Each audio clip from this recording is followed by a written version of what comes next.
ፍራኦል ኢብሳ ተብለው ይጠሩ ነበር ለምንድነው ስሞትን የቀየሩት ካርፋለው ካድሬዎች አሉ እዛ የሚሰለጥኑ ከዛ ሰልጥነው ወደ ሀገር ገብተው ህዝብ የሚያደራጁ አሉ እሱን እንደዚህ ያረጋ ያዝደው ይባለው እውነት ነበር ማለት ነው የተያዘ ወነግ የለም እሱ የኢትዮጵያ መንግስት መጠየቅ ይሻላል ሁሉ የወነግ አባል አላቅም ያለው እንትን ይሄ ነው አላቅም የወነግ አባል ወደ አሁን በሚሊዮኖች ሊቆጠር ነው ያን ሁሉ ውስጥ እያንዳንዱን አላቅም ጥፍጥፍ ይሆናል ይሄ መሬት ላይ ያለ እውነታ ነው ግን ይሄ ድጋፍ ስላለ ወነግ ልቡ የሚያብጥ ድርጅት አይደለም ወነግ በጣም ግዳጁንም የሚያቅ ድርጅት ነው መብቱንም የሚያቅ ድርጅት ነው መልካም በእናንተ ኤርትራ ካምፓስ የተገደሉ ሰዎች አሉ ይሉ በድርጅቱ ውስጥ ገና የሚገለጽ ነውና ብናልፈው ይሻላል መልካም ድል ምንልታለሁ እሺ እኔ ማመሰግናለሁ ግን ለወደፊት ኔጌቲቭ ብቻ አትጠይቂ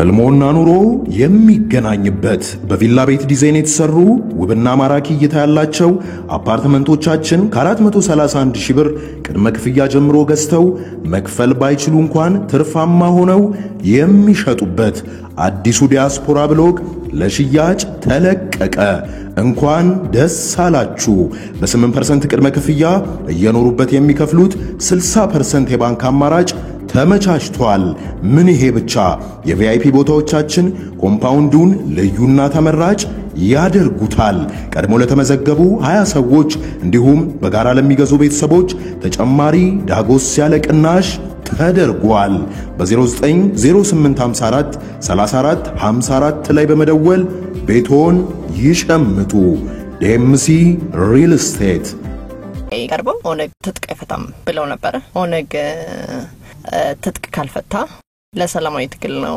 የገባው ማለት ይችላል ጦርነቱ አላለቀም አይደለም እንደሱም አይደለም ትጥቅ ማፍታትና ለመፍታት ተሚባለው እኛ በበኩላችን ከመንግስት ጋር ለመስራት ስምምነት አድርገን የመጣ ነው ስምምነት አድርገን ስንመጣ ደግሞ የኛ ኃይልም የመንግስት አካል የሚሆንበትን ሁኔታ አብረን እንደ ምናስተካክልና እንደምን ፈጽመው ነው ተስማምተን የመጣ ነው ስለዚህ የኛው የመንግስት አስፈጪ የኛው ደግሞ የጠላት ፈጪ እንደዛ መታየት አልፈለግንም እንደ ጠላት የነበረው ሁኔታ እንደዛና እንዲሁ የኦሮሞ ነጻነት ሰራዊትን ሂምሌት አድርጎ ወይም ደግሞ አጣጥለው እንደማድረግ አስደርገው ነው በሚዲያ ያነሱት ለዛ ምላሽ ነው እኛ የመንግስት አካል ነን ሰራዊታችንም የመንግስት አካል ነው ሁሉም ዘመድ ናቸው አንዱ አስፈጪ አንዱ ተፈጪ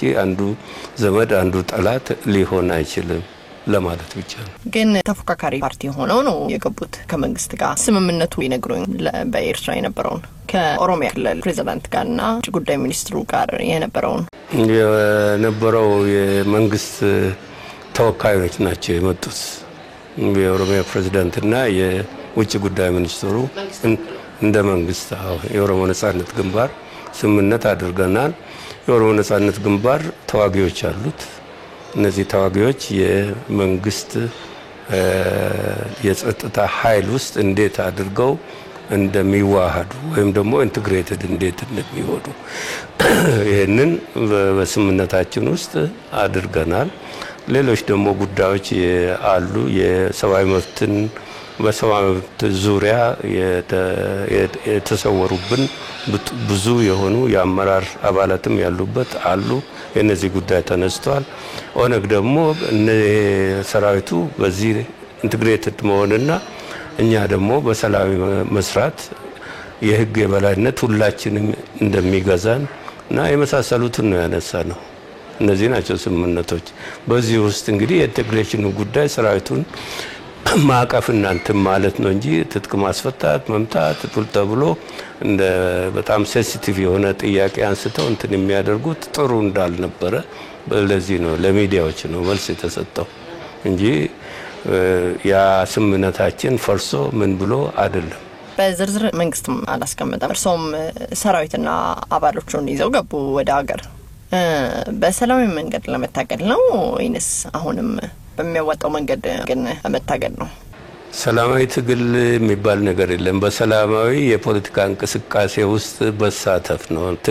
ትግሉን ጨርሰን ነው የመጣ ነው። እኛ በበኩላችን የሰላማዊ ፕሮሰስ እኛም በዚህ በሰላማዊ ፕሮሰስ ውስጥ ይሄ ለውጥ የኛ ነው፣ የራሳችን ነው፣ ተሰውተንበታል፣ እዛ አካል ነን። ስለዚህ በዚህ ውስጥ ለመሳተፍ መንግስትም በበኩሉ በውስጡ ብዙ ነገሮችን ለውጥ አስመልክቶ ለዚህ ተዘጋጅቶ ይሄን ለማዋሃድ ነው የመጣ ነው። በዚህ ነው የመጣ ነው። ሰራዊት እዛም ያለ እዚህ አገር ውስጥም ያለ ይሄን ደግሞ በመንግስት ጸጥታ ኃይሎች ውስጥ እንዴት እንደሚካተት በስምምነቱ ተጠቅሶ ነው የመጣ ነው። ይሄ ነው ያለው። አሁንም እየተደረገ ያለው ይሄ ነው። አሁን ከኔ ጋር ቃለ መጠይቅ በሚያደርጉበት ሰዓት ሀሳብ ቀይረው ነው ወይስ? ምክንያቱም በሚዲያዎች ላይ ትጥቅ ማንም ኃይል ማስፈታት እንደማይችል የተቀየረ ሀሳብ የለም። ያኔ የተደረገው ትጥቅ ማስፈታት ምናምን ነው ያለው። ከዛ ትጥቅ ፈቶ የመጣ የለም። ምክንያቱም ትጥቅም አልነበረውም እዛ ያለው ሰራዊት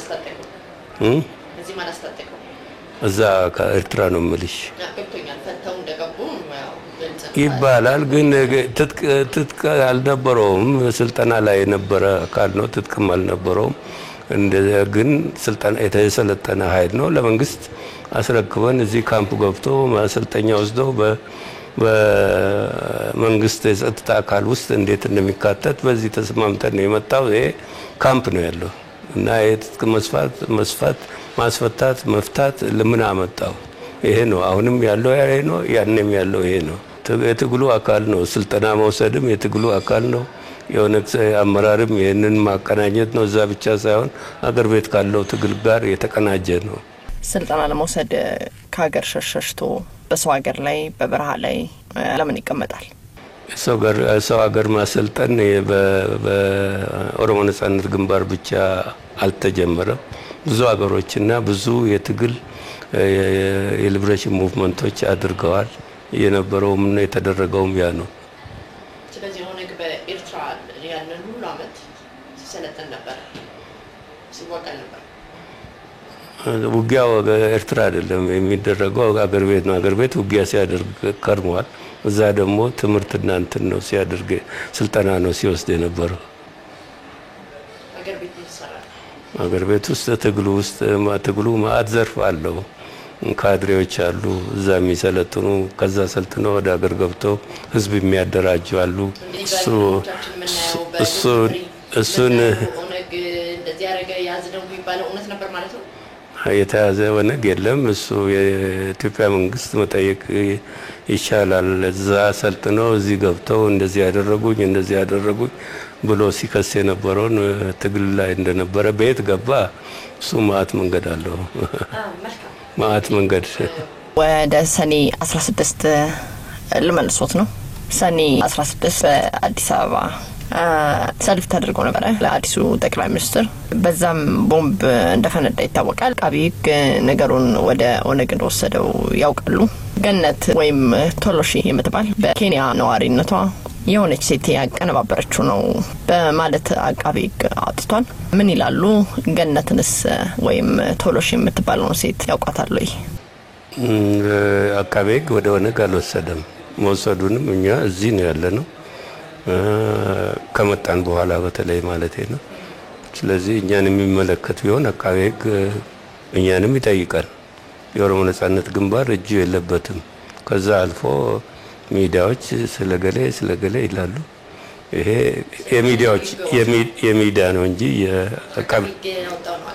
አቃቤ ሕግ በቅርብ አውጥቷል። ድርጅት አይመለከትም፣ ምን አይመለከትም የሚል ነው ያየነው። ገነት ወይም ቶሎሺን እኔ አላውቅም፣ ግን ለምን ይመጣል? የኦነግ አባል አይደለችም። በ2007 ነው ኦነግን ተቀላቅላለች ባለው በኬንያ ነው ነዋሪነቷ። የኦነግ አባል አይደለችም። ኬንያ ነዋሪ ሆነች። እኔ አላውቅም። ወደ ምርመራም ጠያይቀናል፣ አላገኘንም። ዋነኛው የኦሮሞ ነጻነት ግንባር የሚመለከት ስላልሆነ በዚህ ውስጥ ምርመራ ውስጥም አልገባንም። ለምን እንገባለን? እኔ ሁሉ የኦነግ አባል አላቅም ያለው እንትን ይሄ ነው አላቅም። የኦነግ አባል ወደ አሁን በሚሊዮኖች ሊቆጠር ነው። ያን ሁሉ ውስጥ እያንዳንዱን አላቅም እኔ። ምናልባት እርሶ ሳያውቁ የኦነግ አባላቶች በህገ ወጥ ስራዎች ላይ ሊሳተፉ ይችላሉ ብሎ ይጠረጥራሉ? የኦነግ አባል እኔ ኦነግ ነኝ ብሎ በዚህ አይነት እንትን ውስጥ አይሳተፍም። ይሄንን አውቃለሁ። በግለሰብ ደረጃ ደግሞ እያንዳንዱ ኦሮሞ ኦነግ ተብሎ ሲጠራ የነበረ ሰው ስለዚህ እንደዚህ አይነት ማውራት ይወዳሉ ብዙ። ወደ ቦምብ ፍንዳታው ልመልሶት። የቦምብ ፍንዳታውን እርሶ የት ሆነው አዩት? በሰዓቱ ምን ተሰማዎት? አላየሁትም፣ ግን በኋላ ወሬውን ሰማሁ። ወዛን ጊዜ ሌላ ስራ ላይ ነበርኩ እኔ። ስለዚህ አላየሁትም፣ ላየውም አልችልም፣ እዚህ አልነበርኩም። በሚዲያም ደግሞ በዛን ጊዜ አልሰማሁትም፣ ምክንያቱም ስራ ላይ ነበር። በኋላ ሰምቻለሁ ፍንዳታው መደረጉ። እሱ ተቀባይነት ያልነበረው ነው። ምን ተሰማዎት? ጥሩ ማለት ምን እንደማንኛውም ሰው በዚህ በጠቅላይ ሚኒስትሩ ላይ የተደረገው እንትን እኛ አውግዘናል በዛን ጊዜ እንደ ድርጅት። እኔ ስሜት ብቻ ሳይሆን የድርጅቴን ነው የምነግርህ። ይሄ ደግሞ ተቀባይነት ያልነበረው ነው በእኔም እንደ ግለሰብ ብትጠይቂ። እንግዲህ ኦነግ የ40 ዓመታት ጉዞ አድርጓል። ትልቅ ድርጅት ነው። በኦሮሞ ውስጥ ትልቅ ቫልዩ የሚሰጠው ድርጅት እንደሆነ ይታወቃል። ነገር ግን ለወጣት አመራሮች ለወጣቶቹ ተታችሁላቸው 40 ዓመት ስለታገላችሁ መቼ ነው የምታርፉት? እናንተ መቼ ነው የምትሄዱት? በወጣቶች መቼ ነው የምትተኩት? የኦሮሞ ነጻነት ግንባር ከማንኛውም ድርጅት የበለጠ ወጣትን ያሳተፈ ድርጅት ነው። አመራሩም ውስጥ ማአት ወጣቶች አሉ።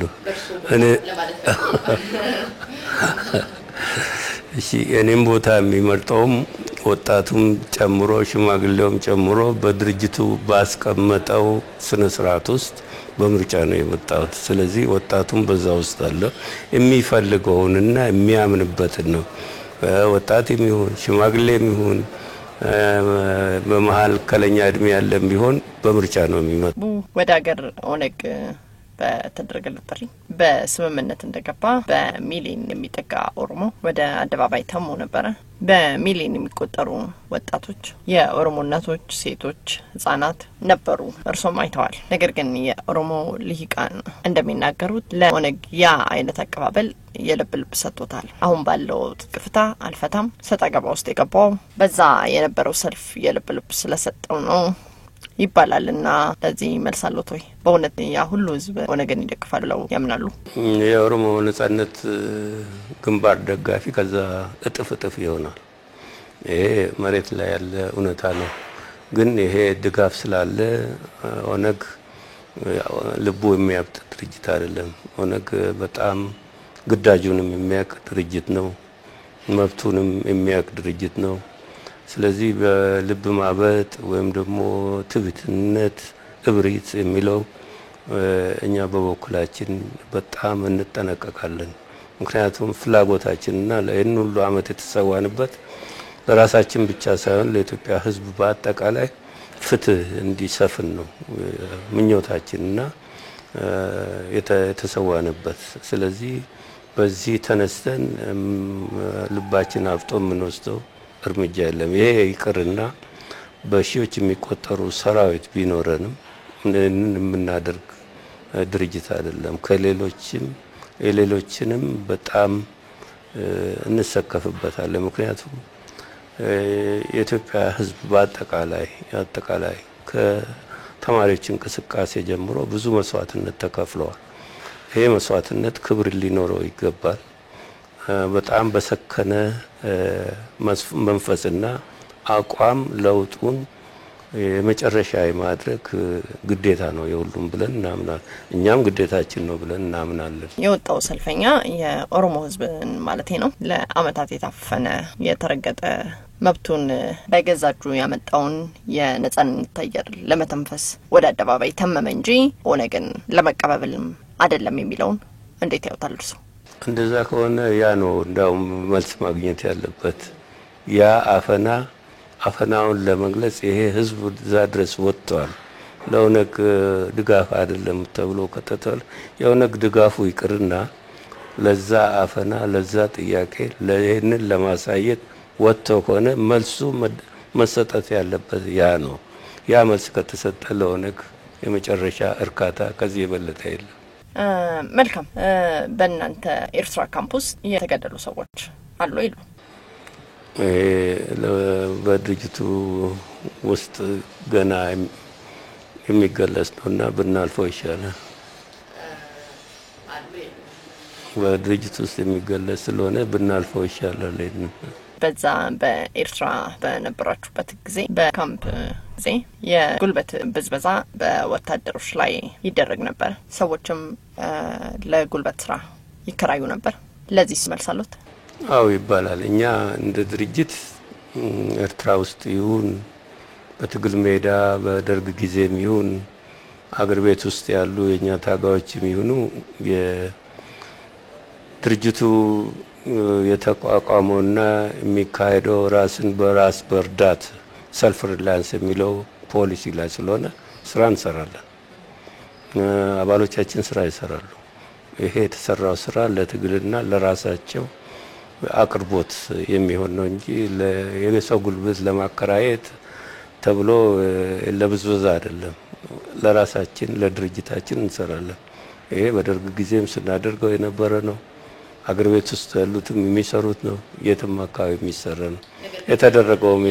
ኦሮሞን ህዝብ ነጻ እናውጣለን ብለው ትግሉን የተቀላቀሉ ሰዎች በጉልበት ብዝበዛ ውስጥ ነበሩ። ህዝባቸውን ነጻ ከማውጣት ይልቅ ከፍተኛ ስቃይና አቢዩዝም እንደተደረጉ ይናገራሉ።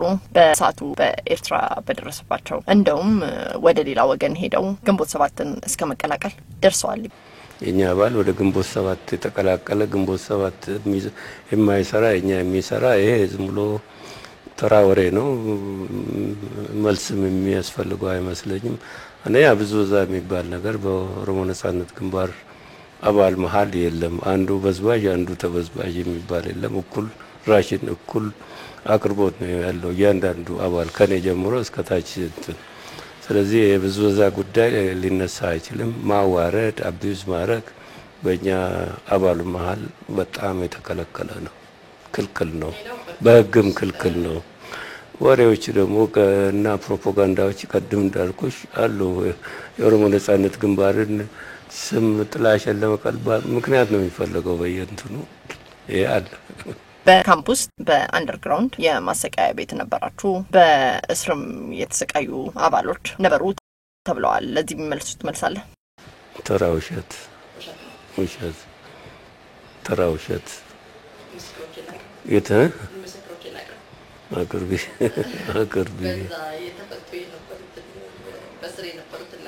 በፍጹም ይሄ ስቃይ የሚባል ነገር ማሰቃየት የሚባለው ክልክል ነው። መታሰር እኔም ካጠፋው ወይ ታሰራለሁ ወይ ቆፍራለሁ። የድርጅቱ ህግ ያስቀምጠዋል። እዚህም ካጠፋሽ ሰው ምናልባት ከደበደብሽ ትታሰሪያለሽ። እዚህ አገር ቤቱኝ የትም አካባቢውኝ አንድ ነው ህጋችን። ዲሲፕሊን ካፈረሽ ደረጃ አለው። ዲሲፕሊን ወይ ምክር ወይም ደግሞ ግሳጻ ወይም ደግሞ ጥፋቱ ትንሽ ከበድ ሲል የአንድ ወር የስራ ይሄ ያለ ነው። የትም አካባቢ በጣም ከፍተኛ እንትን ከሆነ መታሰር፣ ያስር ደግሞ የእርማት ነው ትምህርት እየተሰጠ ምን የተባለ ይሄ ነው ኦነግ ውስጥ ያለ እንትን። ህልሞና ኑሮ የሚገናኝበት በቪላ ቤት ዲዛይን የተሰሩ ውብና ማራኪ እይታ ያላቸው አፓርትመንቶቻችን ከ431 ሺህ ብር ቅድመ ክፍያ ጀምሮ ገዝተው መክፈል ባይችሉ እንኳን ትርፋማ ሆነው የሚሸጡበት አዲሱ ዲያስፖራ ብሎግ ለሽያጭ ተለቀቀ። እንኳን ደስ አላችሁ። በ8% ቅድመ ክፍያ እየኖሩበት የሚከፍሉት 60% የባንክ አማራጭ ተመቻችቷል። ምን ይሄ ብቻ! የቪአይፒ ቦታዎቻችን ኮምፓውንዱን ልዩና ተመራጭ ያደርጉታል። ቀድሞ ለተመዘገቡ 20 ሰዎች እንዲሁም በጋራ ለሚገዙ ቤተሰቦች ተጨማሪ ዳጎስ ያለ ቅናሽ ተደርጓል። በ090854 3454 ላይ በመደወል ቤቶን ይሸምቱ። ዴምሲ ሪል ስቴት። መልካም ድል እመኝልዎታለሁ። እሺ እኔ ማመሰግናለሁ። ግን ለወደፊት ኔጌቲቭ ብቻ አትጠይቂ። በር ላይ የተመደበው እስረኛ ጠራኝ። በር ላይ ደግሞ ሴንትሪ ላይ ዘበኛ አለ። እሱ ፈቅዶ ነው። እሱ ያው የሚገባ የሚወጣው መቆጣጠር ብቻ ነው ግዳጁ። ሄድኩ። ለወጣ ስል ተመለሳለኝ። ተመለስኩ። ስመለስ ደግሞ ከኋላ በጥይት መታኝ። ተመታው። ያነከስኩ ሄድኩ። ዞር ስል እናቴ ወድቃለች። እንደገና እየሄድኩ ያለው ሌላ ጥይት ተኳኮሰ፣ ግን አላገኘኝም። ይሄ ነው ግን አሳዛኝ ነው። 8 ሆናችሁ ወደ ጫካ ገብታችሁ ነበር። በወጣትነት ጊዜዎት ባገልግል ተደርገው መርዝ መጥቶላችሁ ነበር። አብረውት የነበሩ ጓደኞቹ ሞተው ነበር ተብሏል። እውነት ነው እውነት አይደለም? ይሄ 1981 መጨረሻ ላይ ነው። እኛ ግዳሜ አካባቢ ነው። ባገልግል መሆኑን አላስታውስም፣ ግን ምግብ ነው የመጣልን። ምግብ በልተን በዚህ ልጆች አለቁ። እኔም በልቼ ነበር ነው የሚሉኝ። እኔ ይህንን አጋጣሚ እስካሁንም አላስታውሰውም። ግን ትንሽ በልተህ ዋርዲያ ለመቀየር ሄድክ ነው ያሉኝ። ከዛ በኋላ እኔ አፈር በመብላት እና ወደ ውሃ በመሮጥ እንዲሁ የነፍስ ጉዳይ ሆኖ እኔ ተረፍኩ፣ ሌሎች አለቁ ነው ያሉኝ። ይህንን ታሪክ እኔ በኋላ ነው ከወለጋ የፖሊስ ኮሚሽነር ከነበረ እና በዛ አካባቢ የነበሩትን ፖሊሶች ሲያዝ የነበረ ሰው ይህንን ነገረኝ። በኋላ ከተገናኘም በኋላ ይህም ከቻርተሩ በኋላ ማለት ነው። በፊት አላውቀውም ማለቴ አላስታውሰውም። አሁንም ያንን ኢንሲደንት ከዛ በኋላ የሆነውን አስታውሳለሁ። ሆስፒታል ውስጥ ነው ራሴን ያየሁት። ሆስፒታል ውስጥ እግሬ በፌሮ ታስሯል። ሆስፒታል ላይ ነኝ። ከዛ በኋላ ነፍሴን ካወቅኩ በኋላ ፖሊስ አጠገቤ ቁጭ ብሏል። ይሄ በምን እንደተነሳ በኋላ ቆይቼ ነው ያስታወስኩት እንጂ ያኔ አላውቀውም። ከጳውሎስ ሆስፒታል ነበር ለሕክምና የነበሩት? ጳውሎስ ሆስፒታል አወስ። በዛ አመለጡ? እንዴት አመለጡ ከጳውሎስ ሆስፒታል? ጳውሎስ ሆስፒታል ሳይሆን እዚህ ዳግማዊ ምኒልክ ሆስፒታል ነው። ለዳግማዊ ምኒልክ ሆስፒታል ሕክምና መጣን ነው። ከሕክምና መጣን እያለን እንደምንም ከፖሊሱ ማምለጥ ቻል። ከፖሊሱ አምልጠን ከዛ በኋላ ከአዲስ አበባ ወዲያውኑ ነው የወጣ ነው። ይሄው ነው ስድንቱ ሕክምና ሄደ። እሺ፣ በወጣትነት ጊዜዎት ፍራው ሊብሳ ተብለው ይጠሩ ነበር። ለምንድን ነው ስሞትን የቀየሩት? ስሜን የቀየርኩት ወደ ትግል ሲገባ ብዙ ሰው ከዛም ተነስቶ ተመልሶ ለግዳጅ ወደዚህ ሊመጣ ይችላል ተብሎ በድርጅት ውስጥ ብዙ ሰዎች ስማቸውን ይቀይራሉ። የትግል የሜዳ ስም ይሰጣል። ወዛ ነው። ዳውድ የተባሉበት ምክንያት አለ? እንዲሁ እንዳጋጣሚ ነው። እስቲ ወደ 1983 መልሶትና የዛን ጊዜ በጦር ውስጥ ምን አይነት ድርሻ ነበሩት? ከመግባታችን በፊት የወታደራዊ ክፍል ኃላፊ ነበርኩ በኦሮሞ ነጻነት ግንባር። ከዛ በኋላ ከገባን በኋላ ግን እንዲሁ በልዩ ልዩ ግዳጅ ብዙ ቦታ ድርጅቴ ልኮኝ ተንቀሳቅሻለሁ። ነገሌ ቦረና፣ ሐረርጌ በኢህአዴግና በኦሮሞ ነጻነት ግንባር መሀል በሚደረጉ ግጭቶች ይህንን ለማብረድ የጋራ ኮሚቴ ተቋቁሞ በዚሁ ወዲህ ስንንቀሳቀስ ነበር። ይሄ ነው። ኢህአዴግ ኢትዮጵያን ከመቆጣጠሩ በፊት እርሶ ጦሩን ያዙ ነበር? አዎ። ቤት አካባቢ ነበር የኦነግ ጦር የነበረው?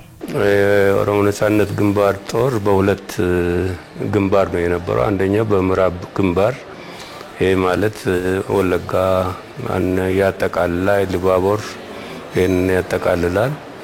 ሌላኛው ደግሞ በምስራቅ ነው። ይሄ ሐረርጌ፣ ባሌ እና አርሲ እነዚህን ያጠቃልላል። በእነዚህ ሁለቱ ግንባሮች ነው የነበረው። የኔ ድርሻ የምዕራቡ ግንባር ኃላፊ ነኝ። በቁጥር ስንት ሆኑ ነበር ወታደሩ? ቁጥር እንግዲህ ያኔ በብርጌድ ደረጃ ነው የምዕራቡ የተደራጀው። በብርጌድ ደረጃ የተደራጀ ኃይል ነው በምዕራብ በኩል። በምስራቅ በባታሊዮን ሆኖ ግን ብዙ ባታሊዮኖች ነበሩ። ምናልባት በቁጥር ሊገምቱልኝ ይችላሉ? ወደ 20 ሺህ ነው በምዕራብ በኩል የነበረው። በምስራቅም 25 ሺህ ወደ 30 ሺህ እንደዚህ ይሆናል። ስለዚህ በዛ በሰዓቱ ያን ያክል የጦር ቁጥር የነበረው ሰራዊት ይዛችሁ ከነበረ ለምንድን ነው ወያኔ ከሰሜን ተነስቶ ወደ አዲስ አበባ እስከሚመጣ ድረስ እናንተ ኦሮሚያን መቆጣጠር ያቻላችሁት? እኛ ሰራዊት ቁጥር ይኖር እንጂ የትጥቅ ጉድለት ነበረን። ይሄም ደግሞ ብዙዎቻችን በምዕራብም ይሁን በምስራቅ ከውጪ የሚገባ እርዳታ የለም። ያው ከጦሩ በየጊዜው በሚደረጉ ውጊያዎች የተማረኩ ጥይቶች፣ የተማረኩ ቦምቦች፣ ጠበንጃዎችን በብዛት እንደዚሁ በዚህ አይነት ነው ሰራዊቱ ሲገነባ የመጣው። በቂ የሆነ ትጥቅ ነበረው ማለት አይቻልም። በቂ የሆነ ጥይት ነበረው አይቻልም። ከዛ የበለጠ ደግሞ በእኛ አካባቢ የነበረው ሰራዊት ከፍተኛ ትጥቅ የነበረ ሰራዊት ስለሆነ ይህንን ከዚህ ጋር ነበር ስንጋፈጥ የነበረው። በከበባ ስር ነው ስንዋጋ የነበረው። ከውጭ የሚገባ የለም የሚወጣ የለም። ሶሪ ትጥቅ ባይኖረው ፍላጎት ከነበረው በቂ አይደለም ወይ? ሰራዊቱ ብዙ ነበረ። ኦሮሚያን ነጻ የማውጣት ፍላጎት ከነበረው ከሰሜን ወያኔ እስከሚነሳ ድረስ ለምንድን ነው አብራችሁ ተቀላቅላችሁ መጠበቅ የፈልጋችሁበት ምክንያት? አብረን ጠብቀን አልተቀላቀልንም። ነጻ አላወጣ ነው። እኛ እንደ ሰራዊትም እዚህ ደረጃ መድረሳችንና የሰራዊት ከዚህ ደረጃ መድረሱ ራሱ ከፍተኛ ድል ነው የነበረው በዛን ጊዜ። ምክንያቱም በከበባ ውስጥ ነው። ደግሞ ሰራዊት ትጥቁና ጥይቱ አቅርቦቱ ወሳኝ ነው። ብዙውን በእግር የሚሄድ ሰራዊት ነው። አቅርቦቱ በጣም አነስተኛ ነው። ይሄ ከፍተኛ ጫና አለው የተከታተለ ውጊያ ለማድረግ። ይሄ ግልጽ የሆነ ስለ ውጊያ የሚያውቀው ያውቀዋል። ስለዚህ ባለፈው አመታቶች ላይ ኦነግ በነበረው በተለይ በ83 ላይ ያመለጠውን እድል ይጸጸትበታል ወይስ እንደ ጥፋት አይቆጥሩም?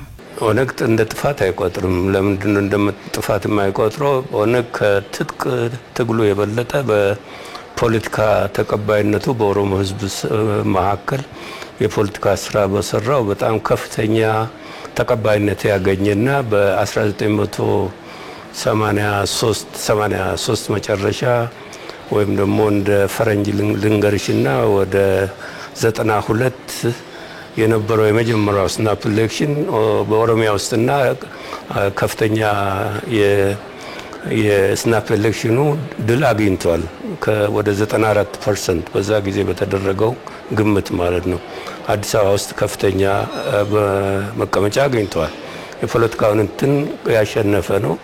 ይሁንና የኢህአዴግ መንግስት ያኔ በዚህ በጣም በመደናገጡ ወደ ኃይል አጋደለ እና ያንም ወደ ኃይል ተጋደለውንም ወደ ካምፕ መግባት ተስማምተን ነበር። ያንንም ክዳት ደርሶብን ነው እኛ ገባን። ኢህአዴግ ሳይገባ ቀረ። መግባት ነበረበት። እኛ መሀል የነበሩም ማስገባት ነበረባቸው፣ አላስገቡም። በዚህ ምክንያት ክዳት ደርሶብናል እንጂ የምንቆጨውና ኦነግ እየተፈረካከሰ ነው የመጣው። ብዙ ቦታዎች እየተሰነጣጠቀ ነው የመጣው። ኦነግ አልተሳካለትም። ከፍተኛ የሆነ የአመራር ጉድለት አላቸው ተብለው ይታማሉ። መልስ አሉት? የኦሮሞ ነጻነት ግንባር አልተፍረከረከም፣ አልተበጣጠሰም።